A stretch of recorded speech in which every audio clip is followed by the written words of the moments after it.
ನಮಸ್ಕಾರ ಸ್ನೇಹಿತರೆ, ಮನುಷ್ಯನ ಆಯಸ್ಸು ಗಟ್ಟಿಯಾಗಿದ್ರೆ ಎಂತಹ ಸಾವೇ ಬಂದರೂ ಕೂಡ ತಪ್ಪಿಸಿಕೊಂಡಿರುವಂತಹ ತುಂಬಾ ಉದಾಹರಣೆಗಳು ಇವೆ.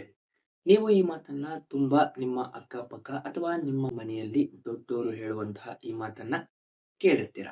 ನಿಮ್ಮ ಕಣ್ಣ ಮುಂದೆ ಇಂತಹ ತುಂಬಾ ಉದಾಹರಣೆಗಳು ಕೂಡ ನಡೆದೇ ಇರುತ್ತೆ. ಆದ್ರೆ ಈ ಒಂದು ಘಟನೆ ನಡೆದಿರೋದನ್ನ ನೀವು ನೋಡಿದ್ರೆ ಯಾರಿಂದಲೂ ಕೂಡ ನಂಬೋದಕ್ಕೆ ಆಗಲ್ಲ. ನೋಡಿ, ಮೈ ಮೇಲೆ ಲಾರಿ ಹರಿದರೂ ಕೂಡ ಬದುಕುಳಿದಂತಹ ಯುವತಿ ಅಲ್ಲ, ಸಾಮಾನ್ಯ ಒಂದು ಕಾರ್ ಅಥವಾ ಬೈಕ್ ಅಪಘಾತದಲ್ಲಿ ಕೂಡ ಪ್ರಾಣ ಕಳೆದುಕೊಂಡಿರುವಂತಹ ತುಂಬಾ ಉದಾಹರಣೆಗಳು, ಅಪಘಾತಗಳು ಇವೆ. ಲಾರಿ ಚಕ್ರಗಳ ಮಧ್ಯೆ ಸಿಲುಕಿದ್ರೂ ಕೂಡ ಯುವತಿಯೊಬ್ಬಳು ಅದೃಷ್ಟವಶಾತ್ ಪ್ರಾಣಾಪಾಯದಿಂದ ಪಾರಾಗಿದ್ದಾಳೆ. ಹಾಗಾದ್ರೆ ಈ ವಿಡಿಯೋದಲ್ಲಿ ಯುವತಿಯ ವೈಯಕ್ತಿಕ ಮಾಹಿತಿ ಯಾವುದೇ ರೀತಿಯಲ್ಲಿ, ಅವರು ಯಾವ ಊರು, ಅವರ ಹೆಸರೇನು ಯಾವುದೇ ರೀತಿಯಲ್ಲೂ ಕೂಡ ಲಭ್ಯ ಇಲ್ಲ. ಇನ್ನು ಈ ವಿಡಿಯೋ ಮಾಡಿರುವಂತಹ ಉದ್ದೇಶ, ಈ ರೀತಿಯ ಘಟನೆ ಅತಿ ಹೆಚ್ಚು ನಡೆಯದಂತೆ, ಇನ್ನು ನಾವು ಎಷ್ಟೇ ಸಲ ಸರಿಯಾಗಿ ಹೋದ್ರೂ ಕೂಡ ಬರುವಂತಹ ಗಾಡಿಗಳು ಸರಿಯಾಗಿ ಬರುತ್ತೆ ಅಂತ ಹೇಳೋದಿಕ್ಕೆ ಆಗೋದಿಲ್ಲ. ಇನ್ನು ಚಾಲಕರು ಈ ವಿಡಿಯೋದಿಂದ ಅವರ ಸಮಯ ಪ್ರಜ್ಞೆಯನ್ನ ಕಾಪಾಡುವಂತಹ ವಿಡಿಯೋ ಇದಾಗಿರುತ್ತೆ. ಹಾಗೆ ಚಾಲಕರು ಕೂಡ ಈ ವಿಡಿಯೋದಿಂದ ಎಚ್ಚೆತ್ತುಕೊಳ್ಳಬೇಕು.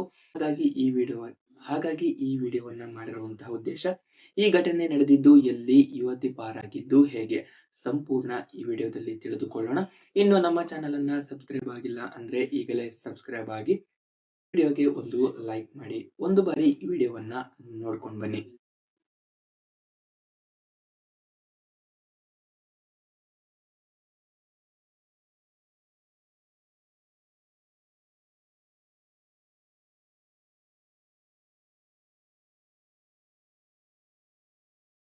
ಈಗ ಎಲ್ಲರೂ ಕೂಡ ವಿಡಿಯೋವನ್ನ ನೋಡಿದ್ರಿ ಅಲ್ವಾ? ಇನ್ನು ಕೆಲವರಿಗೆ ಆ ವಿಡಿಯೋದಲ್ಲಿ ಆಗಿದ್ದೇನು, ಏನಾಯ್ತು ಎನ್ನುವಂತಹ ಸಂಶಯ ಇನ್ನು ಹಾಗೆ ಇದೆ. ಕೆಲವರಿಗೆ ಈ ವಿಡಿಯೋವನ್ನ ಡೈರೆಕ್ಟ್ ಆಗಿ ನೋಡಿರುವಂತವರಿಗೆ ಕೆಲವರಿಗೆ ಈ ವಿಡಿಯೋ ಸ್ವಲ್ಪ ಅರ್ಥ ಆಗಿರುತ್ತೆ ಅಂತ ಅನ್ಕೊಂತೀನಿ. ಇನ್ನು ಈ ಅಪಘಾತ ಆಗಿರುವಂತದ್ದು ತುಮಕೂರು ಜಿಲ್ಲೆಯ ತಿಪಟೂರು ನಗರದಲ್ಲಿ ಭೀಕರ ಅಪಘಾತವೊಂದು ಸಂಭವಿಸಿದ್ದು. ಅಂದ್ರೆ ಸಣ್ಣ ಪುಟ್ಟ ಅಪಘಾತ ಅಲ್ಲ. ಇನ್ನು ಸ್ಥಳದಲ್ಲೇ ನೋಡಿರುವಂತಹ ವ್ಯಕ್ತಿಗಳಿಗೂ ಕೂಡ ಈ ಒಂದು ಅಪಘಾತ ಅನ್ನಿಸುತ್ತೆ, ಇದು ಹೇಗೆ ಸಾಧ್ಯ? ಲಾರಿ ಚಕ್ರಗಳ ಮಧ್ಯೆ ಸಿಲುಕಿದರೂ ಕೂಡ ಯುವತಿಯೊಬ್ಬಳು ಅದೃಷ್ಟವಶಾತ್ ಪ್ರಾಣಾಪಾಯದಿಂದ ಪಾರಾಗಿದ್ದು ಹೇಗೆ?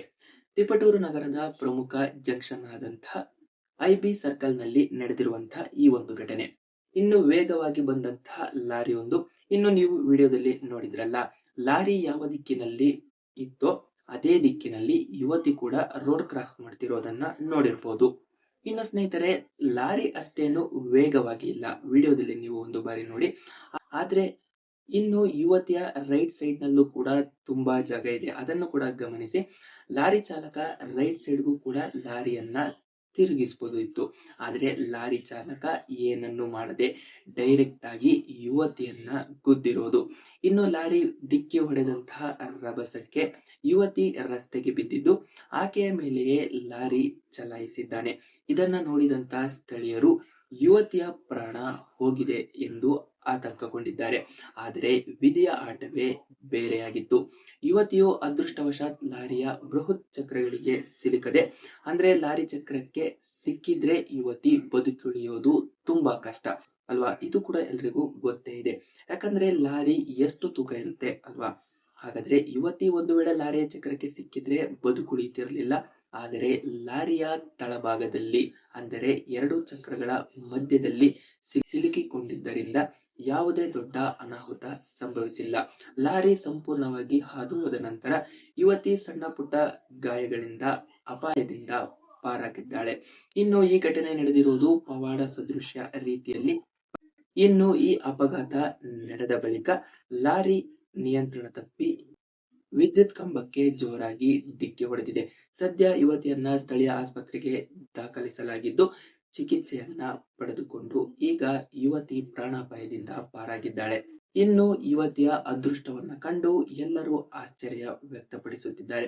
ಇನ್ನು ಸ್ಥಳಕ್ಕೆ ಭೇಟಿ ನೀಡಿರುವಂತಹ ಪೊಲೀಸರು ಪ್ರಕರಣವನ್ನ ದಾಖಲಿಸಿಕೊಟ್ಟು ತನಿಖೆಯನ್ನು ಕೂಡ ನಡೆಸುತ್ತಿದ್ದಾರೆ. ಸಾವು ಬಂದಾಗ ಯಾರದು ತಪ್ಪು ಯಾರದು ಸರಿ ಎಂದು ನಿರ್ಧಾರ ಮಾಡೋದಕ್ಕೆ ಆಗೋದಿಲ್ಲ. ಇನ್ನು ಈ ವಿಡಿಯೋದಲ್ಲಿ ನೋಡಿದ್ರೆ ಲಾರಿ ಚಾಲಕನದ್ದೇ ತಪ್ಪು. ಯಾಕಂತ ಹೇಳಿದ್ರೆ ರೈಟ್ ಸೈಡ್ ನಲ್ಲಿ ಜಾಗ ಇದ್ರೂ ಕೂಡ ರೈಟ್ ಸೈಡ್ಗೆ ಲಾರಿಯನ್ನ ತಿರುಗಿಸ್ಲಿಲ್ಲ. ಇನ್ನು ಯಾವುದೇ ರೀತಿಯಲ್ಲೂ ಬಂದಂತಹ ಲಾರಿ ಬಂದ ಹಾಗೆ ಇವತ್ತಿಗೆ ಗುದ್ದಿರುವಂತದ್ದು. ಇಲ್ಲಿ ಲಾರಿ ಚಾಲಕನದೇ ತಪ್ಪಾಗಿರುತ್ತೆ. ಹಾಗಾದ್ರೆ ಸ್ನೇಹಿತರೆ, ಈ ಒಂದು ವಿಡಿಯೋವನ್ನ ಮಾಡಿರುವಂತಹ ಉದ್ದೇಶ ಏನಂತ ಹೇಳಿದ್ರೆ, ಇನ್ನು ಈ ವಿಡಿಯೋ ಚಾಲಕರಿಗೂ ಕೂಡ ಒಂದು ಸಂದೇಶವನ್ನು ಕೊಡುತ್ತೆ. ಅದೇ ರೀತಿ ರಸ್ತೆಯನ್ನ ದಾಟುವಂತಹ ಪಾದಚಾರಿಗಳಿಗೂ ಕೂಡ ಸ್ವಲ್ಪ ಆ ಕಡೆ ಈ ಕಡೆಯನ್ನ ನೋಡಿಕೊಂಡು ರಸ್ತೆಯನ್ನ ದಾಟಿ ಅಂತ ಹೇಳ್ತಾ, ಹಾಗಾದ್ರೆ ಈ ವಿಡಿಯೋದಿಂದ ನಿಮ್ಗೆ ಏನಿಸುತ್ತೆ ಅಂತ ಹೇಳಿ ವಿಡಿಯೋ ಕಮೆಂಟ್ ಬಾಕ್ಸ್ ನಲ್ಲಿ ತಿಳಿಸಿ. ಇದೇ ರೀತಿ ಹೆಚ್ಚಿನ ಇಂಟ್ರೆಸ್ಟಿಂಗ್ ಮಾಹಿತಿ ನಿಮ್ಗೆ ಬೇಕು ಅಂತ ಹೇಳಿದ್ರೆ ವಿಡಿಯೋಗೆ ಒಂದು ಲೈಕ್ ಮಾಡಿ, ಕಮೆಂಟ್ ಮಾಡಿ ಅಂತ ಹೇಳ್ತಾ ಧನ್ಯವಾದಗಳು.